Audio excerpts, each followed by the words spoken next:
दोहरा चरित्र मान्यवर नहीं चलेगा।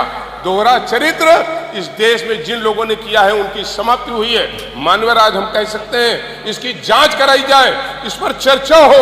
वो कौन लोग थे जब पूरा दुनिया और दुनिया के महत्वपूर्ण लोगों ने उत्तर प्रदेश की सरकार और उत्तर प्रदेश के मुख्यमंत्री का आभार प्रकट किया इतने बड़े आयोजन की, तो आज उसके बारे में गलत चर्चा और गलत सूचनाएं देने का काम कर रहे थे। मान्यवर ये कुंभ किसी व्यक्ति का नहीं था। केरला से आए, कर्नाटका से आए, उड़ीसा से आए, हिमाचल से आए, 30 किलोमीटर जो पैदल भी चले वो भी हर हर गंगे कह रहे थे। और उनसे पूछा जा रहा था तो कह रहे थे ऐसी व्यवस्था हमने अपने कभी जीवन में नहीं देखी। लेकिन कुछ लोगों को ये रास नहीं आती, कुछ लोगों की रास नहीं आती, जिन्होंने बंद कमरों में बैठ करके सनातन के खिलाफ षड्यंत्र रचने का काम करते हैं, खुद जाकर गंगा में स्नान करने का काम करते हैं और दूसरे को गंगा में नहाने के लिए रोकने का काम करते हैं। ये दोहरा चरित्र मान्यवर नहीं चलेगा। और इसलिए हम बधाई देंगे उत्तर प्रदेश के माननीय मुख्यमंत्री जी को और देश के आदरणीय प्रधानमंत्री जी को कि दुनिया का सबसे बड़ा आयोजन जिसके लिए पूरे दुनिया के लोगों ने उत्तर प्रदेश की सरकार को धन्यवाद देने का काम किया, आभार देने का काम किया है। इस तरह के झूठे जो हमने दिनांक सहित दिए हैं, मान्यवर मेरा आपसे आग्रह है अंतिम में इसको संज्ञान में लिया जाए। जिन लोगों ने इस महाकुंभ को बदनाम करने के लिए सोशल मीडिया पे इन झूठी खबरों को प्रसारित किया है, ये राष्ट्रद्रोही है, ये रामद्रोही है, ये गंगा मां द्रोही है। इनके विरुद्ध कार्रवाई होनी चाहिए जांच करा करके। मेरा यह माननीय मुख्यमंत्री जी।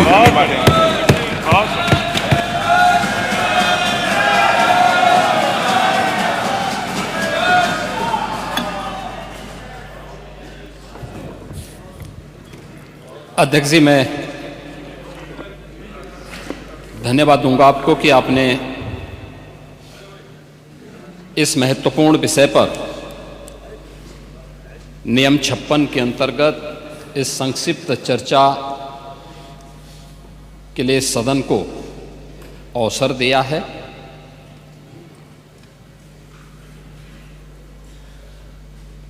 मैं धन्यवाद देता हूं उन सभी माननीय सदस्यों को जिन्होंने अपने अनुभव से अपने विचार यहां पर रखे हैं।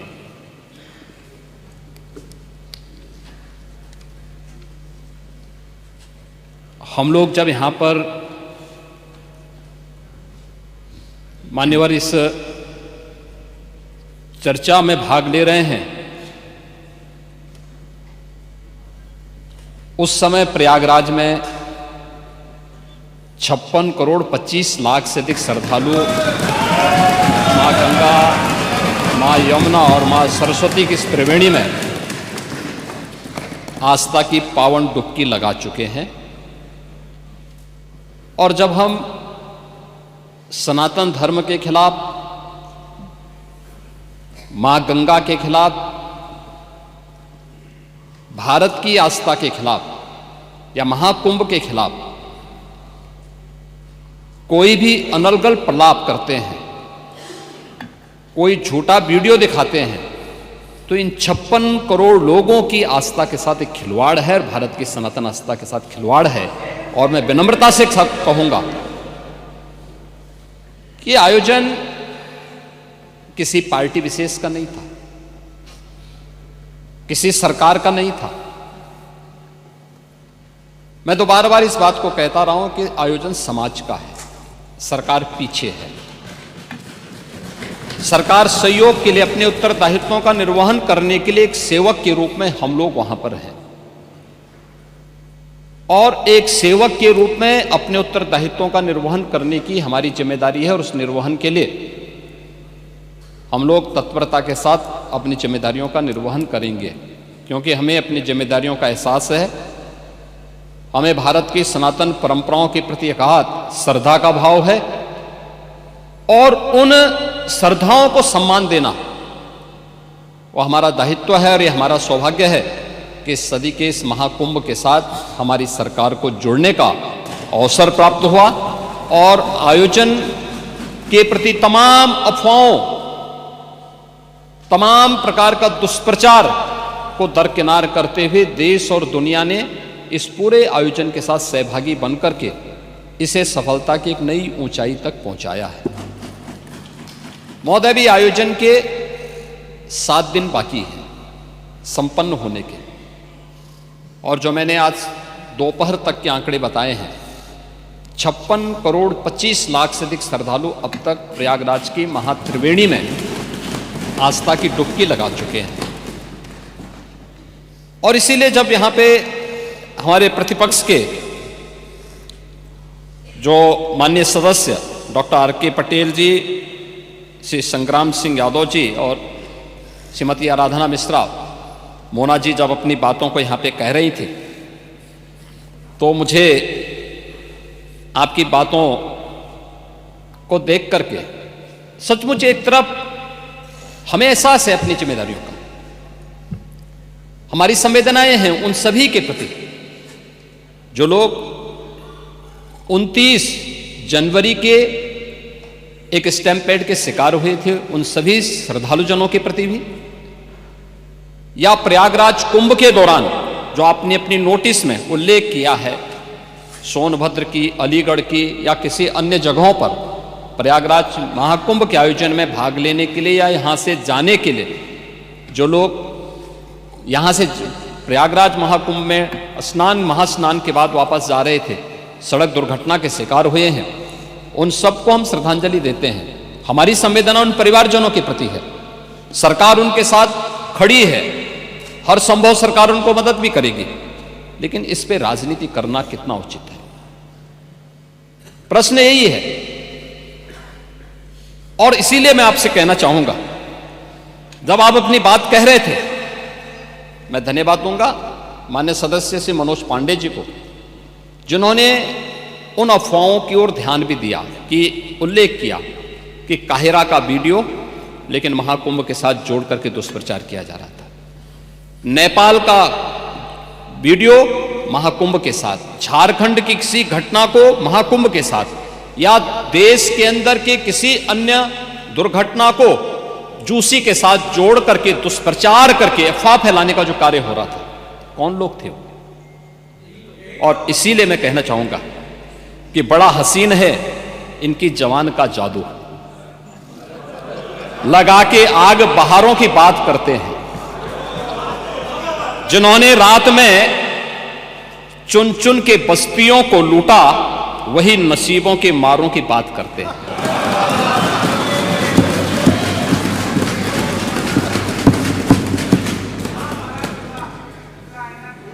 महोदय, ये उर्दू नहीं है, ये सब हिंदी। आपको मैं बताना चाहता हूं, आपको मैं एक और बात बताना चाहता हूं, जो अभी नेता प्रतिपक्ष कह रहे थे, जब उत्तर प्रदेश की स्थानीय बोलियों को इस सदन में महत्व मिला, उनके द्वारा कहा जा रहा था, उन्होंने विरोध किया था, ठीक उनकी सोच है, ये समाजवादी संस्कार भी है कि हर अच्छे कार्य का विरोध करना है, हर अच्छे कार्य का विरोध करना है। तो उन्होंने कहा कि हिंदी इस सदन की भाषा है, तो हिंदी को तो हटाए नहीं। इस सदस्यों को एक छूट दी गई है कि किसी भी इन बोलियों में बोल सकता है, हिंदी में ट्रांसलेट की उसकी सुविधा मिलेगी, ये सुविधा है, थोपा नहीं गया है। दूसरा, भोजपुरी हो, अवधी हो, बुंदेली हो या ब्रज हो, पांडे जी इनकी लिपि भी देवनागरी है, कोई दूसरी लिपि नहीं है। संविधान के द्वारा घोषित जो व्यवस्था है उसी के दायरे में सारा कार्य हुआ है।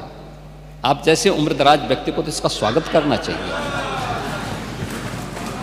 इसका स्वागत करना चाहिए। ओह, मैं इसीलिए कह रहा हूं, देवनागरी ही लिपि है और उसी दायरे में सारा कार्य हुआ है, और इसीलिए मैं आपके संज्ञान में लाना चाहूंगा कि ये जो कार्य है, इस कार्य के साथ हमें उसी सकारात्मक भाव के साथ जुड़ना चाहिए। मैं आपके विरोध को कभी उसका न मैं उपहास उड़ाता हूं, न मैं उसको बहुत उसके साथ जोड़ता हूं, क्योंकि मैं जानता हूं आपकी आदतों को, मुझे मालूम है। आप लोगों के बारे में एक मान्यता ये भी है, मजबूरी भी है, और आपके बारे में मान्यता भी है कि आज के समाजवादियों के बारे में कि जिस थाली में खाते हैं उसमें छेद करके फिर जाते हैं। और ये जो आप लोगों के बारे में मान्यता है, उसी के बारे में मैं आपसे कहना चाहूंगा कि महोदय, जब हम महाकुंभ के बारे में चर्चा कर रहे हैं और ये आयोजन, नहीं आपके बारे में इसीलिए बोल रहा हूं मैं आऊंगा उस पे भी, मैं उस पे भी आऊंगा भी, उस पे भी मैं आ रहा हूं।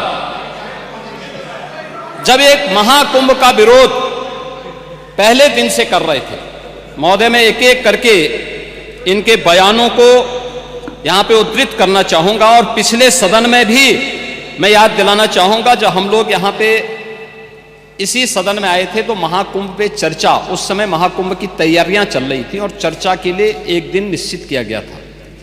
आप लोगों ने सदन नहीं चलने दिया था, सदन नहीं चलने दिया था।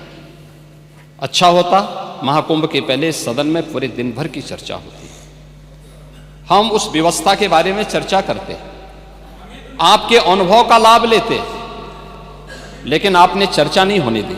लेकिन पहले दिन से ये चर्चा, पहले दिन से ये अफवाह और इस प्रकार का दुष्प्रचार आपके द्वारा निरंतर होता रहा। आप याद करिए, समाजवादी पार्टी के राष्ट्रीय अध्यक्ष ने महाकुंभ आयोजन के पहले इस बारे में कहना शुरू किया कि साहब, इतना पैसा और इतना विस्तार देने की आवश्यकता क्या है। उनका बयान कि हमारी सरकार से अपील है कि बहुत सारे बुजुर्ग जो 65 साल से ऊपर और 70 साल से ऊपर के लोग हैं, स्नान नहीं कर पाए हैं। उसके बाद फिर उनके बयान आए, जब शुरू हो गया। फिर लगातार अगर समाजवादी पार्टी के सोशल मीडिया हैंडल को देखें, वो आपके संस्कारों के अनुसार भाषा का प्रयोग भी करते हैं, और जिस प्रकार की भाषा का उसमें प्रयोग किया जाता है, मुझे लगता है किसी भी सभ्य सोसाइटी के लिए वो भाषा कभी शोभा नहीं देगी।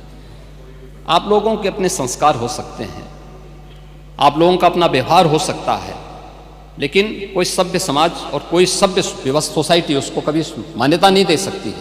लेकिन उसके माध्यम से लगातार दुष्प्रचार किया गया। यही नहीं, ये भी मांग हुई। देखिए, आपकी पार्टी के ही नेता, आपके अध्यक्ष ने कहा कि हम मांग करते हैं कि अकबर का किला, जो बिल्कुल संगम नोच पर वहां जो वट वृक्ष है, उसकी पूजा करते हैं और सरस्वती नदी भी वहीं से निकलती है। आप देखिए, यानी अक्षय वट का नाम भी उनको नहीं मालूम। सरस्वती कूप को सरस्वती नदी कहते हैं। ये आपका जनरल नॉलेज है।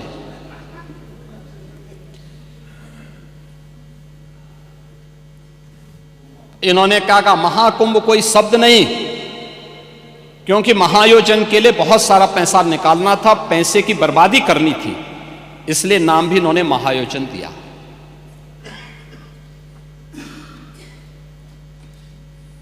पहले दिन से ही राज्य सरकार आंकड़े दे रही है कि कितने लोगों ने पवित्र डुबकी लगाई है।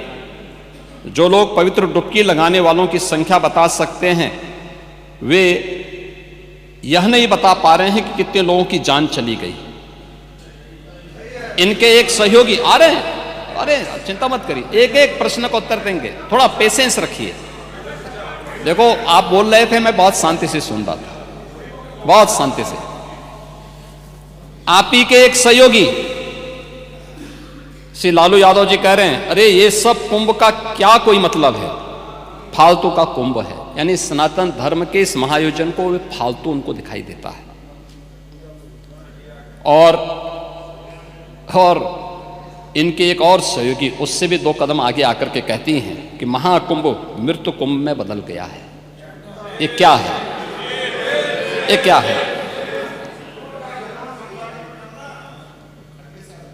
मल्लिकार्जुन खड़गे, कांग्रेस के नेता, अध्यक्ष, कहते हैं कुंभ भगदड़ में हजारों लोग मारे गए।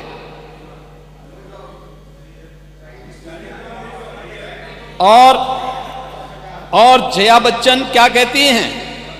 ये समाजवादी पार्टी की नेत्री हैं। इस देश ने अभी सबसे बड़ा मुद्दा महाकुंभ भगदड़ की घटना है। उन मृतकों की सही संख्या बतानी चाहिए और जनता को सफाई देनी चाहिए। उन्होंने आगे क्या बात कही? उन्होंने कहा व्यवस्थाएं आम आदमी के लिए नहीं बल्कि वीआईपी के लिए थी।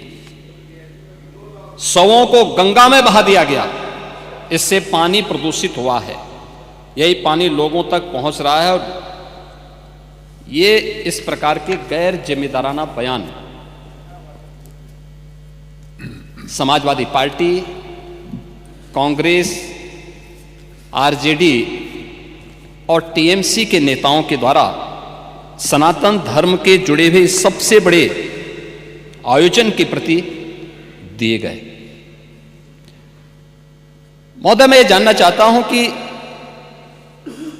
क्या सनातन धर्म का अनुयायी बनना या सनातन धर्म के किसी आयोजन को भव्यता के साथ करना क्या कोई अपराध है? उस आयोजन को उन सीमाओं के साथ उस आस्था को सम्मान देकर के आगे बढ़ाना क्या कोई अपराध है? और अगर अपराध है तो हमारी सरकार इस अपराध को कर रही है और आगे भी करेगी, क्योंकि हम लोग ये मानते हैं सनातन धर्म इस देश का राष्ट्रीय धर्म है। सनातन धर्म की सुरक्षा में ही भारत के अंदर पल रहे हर मत और मजहब की सुरक्षा भी है और उनका सम्मान भी है और उनका गौरव भी है। और सनातन धर्म की सुरक्षा विश्व मानवता की सुरक्षा की गारंटी भी है। और उसके इतने बड़े आयोजन के साथ भेदभाव तो किसी के साथ नहीं हुआ, किसी के साथ नहीं हुआ। प्रयागराज महाकुंभ में क्रिकेटर मोहम्मद शमी ने भी स्नान किया। मुझे याद है हर जाति मत और मजहब के लोग अगर आए हैं श्रद्धा भाव के साथ तो उन्होंने आस्था की पवित्र डुबकी भी लगाई। हां, अगर कोई चिढ़ाने के लिए आया है तो वहां पर उनको वैसे दुत्कार करके भगा भी दिया गया और यह होना भी चाहिए था। और इसीलिए मैं इस बात को मानता हूं, आप लोगों ने जो बात कही हमें ये सब बुरा नहीं लगता। इसलिए नहीं क्योंकि हम जानते हैं आपकी प्रवृत्ति है, क्योंकि हम लोग इस बात को मानते हैं कि संक्रमित व्यक्ति का उपचार हो सकता है, संक्रमित सोच का उपचार नहीं हो सकता। उसका कोई उपचार नहीं, वो अपने आप ही कुड़ता रहेगा। और इसलिए इस महान आयोजन को करने का अवसर हमारी सरकार को प्राप्त हुआ। और मेरा यह मानना है कि महान कार्य को 3 अवस्थाओं से गुजरना पड़ता है। याद रखना, उपहास से, विरोध से और अंततः स्वीकृति से। और स्वीकृति का इससे बड़ा प्रमाण क्या हो सकता है कि समाजवादी पार्टी के राष्ट्रीय अध्यक्ष भी जो शुरू से विरोध कर रहे थे अंततः चुपचाप जाकर के डुबकी लगाए। नेता प्रतिपक्ष भी हाँ, मैं अच्छी बात है, आपका अधिकार है, आपका अधिकार है ये, मैं तो आपको अधिकार दे रहा हूं। मैं ही कह रहा ना, नहीं 13 में आप नहीं जा पाए थे, क्योंकि 13 में जब आप जा रहे थे तब तक आपको फोन आ गया था, आप वापस हो गए थे, नहीं जा पाए थे। नहीं जा, आप वापस आ गए थे। लेकिन इस बार आप गए थे, मुझे अच्छा लगा, आपने उत्तर प्रदेश सरकार की व्यवस्था की सराहना की और आपने मुझे प्रत्यक्ष नहीं लेकिन स्पीकर साहब को धन्यवाद दिया कि अच्छी व्यवस्था थी। और इसीलिए मैंने कहा ना, 3 अवस्थाएं उपहास की, जिसको आप शुरू से उड़ा रहे थे, कुछ नहीं कर पाए तो आपने विरोध करना शुरू किया। और विरोध करते करते आज मुझे अच्छा लगा कि आपने अपनी स्वीकृति भी दे दी कि हां अच्छा काम हुआ है, अच्छी व्यवस्था हुई है। ऐसे ही मोना जी ने भी किया। वो लोग विरोध कर रहे थे, फिर उन्होंने उसके बारे में तमाम प्रकार की बातें की। आज उन्होंने कहा कि इंफ्रास्ट्रक्चर का काम तो अच्छा हुआ। अच्छा, अच्छी बात है, क्योंकि काम हुआ है तो लोग बोलेंगे भी, क्योंकि लोग तो उन्हीं मार्गों से चल रहे हैं, सभी लोग चल रहे हैं। महोदय, प्रयागराज कुंभ के बारे में अनेक दुष्प्रचार किए गए और दुष्प्रचार के अनेक माध्यम हैं।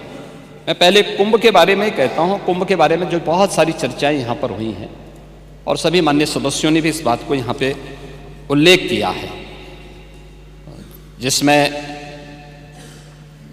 वेदों की परंपरा से परंपरा आती है। ऋग्वेद में भी इसका उल्लेख है कि कुंभम समारोह्य सुधाम पिबेत, यानी हम उस कुंभ में रखे अमृत को पीकर आत्मा को आनंदित करें। अथर्ववेद में भी इस बात का उल्लेख है कि ऐसा गंगा या कुंभे, यानी यह गंगा जल एक कुंभ, एक घड़े में संचित है, यानी अमृत के रूप में उसकी तुलना की गई है। और आज से 5000 वर्ष पहले रचा गया श्रीमद् भागवत महापुराण में भी इस बात का उल्लेख है को कुंभ मेले स्नात्वा पुण्यम प्राप्नोति मानुषः, यानी यहां कुंभ का संदर्भ कुंभ मेले से है। 5000 साल पहले भी इसका उल्लेख है। जो 4 तीर्थ स्थलों पर आयोजित होता है उसमें स्नान करने से पापों का क्षय होता है। और जो बात यहां पे आपके विद्वान सदस्य से संग्राम सिंह यादव कह रहे थे, उन्होंने पुराणों की बात की, लेकिन वो पुराण की बात नहीं थी, वह तुलसीदास जी की रामचरितमानस में उल्लेख किया गया है। को कहीं सकहीं प्रयाग प्रभाव हो, कलुष पुंज कुंजर मृगराओ, अस तीरथ पति दे की सुहावा, सुख सागर रघुवर सुख पावा। ये तुलसीदास जी की रामचरितमानस का है, पुराणों का नहीं है। पुराणों में संदर्भ है, श्रीमद् भागवत महापुराण का मैंने उल्लेख किया ही, और रामचरितमानस में भी इन बातों का उल्लेख इन भावनाओं के रूप में किया गया है। और हम उत्तर प्रदेश वासियों को खासतौर पर इस पर गौरव की अनुभूति भी करनी चाहिए कि इस बड़े आयोजन के साथ हम सभी को जुड़ने का अवसर प्राप्त हुआ है। और इसलिए मैं इस बात को कह रहा हूं क्योंकि यह आयोजन हमारे लिए बहुत महत्व रखता है। यहां हमारी पार्टियां हो सकती, ये सत्ता पक्ष होगा, वो विपक्ष होगा, अलग अलग पार्टियां होंगी। उत्तर प्रदेश से बाहर हम जब जाएंगे तो उत्तर प्रदेश वासी के रूप में लोग हमें हमारी पहचान देते हैं। अच्छा काम करेंगे, सम्मान मिलेगा। एक भी व्यक्ति यहां के नाम पे गलत काम करेगा, यहां की सरकार गलत काम करेगी, तो उसके यहां पर भले ही हम उस गलत काम को कितना भी सपोर्ट करें, लेकिन बाहर जनता हमें नहीं बख्शने वाली है, इस बात को रखना। और 2017 के पहले उत्तर प्रदेश के अंदर की छवि यही थी।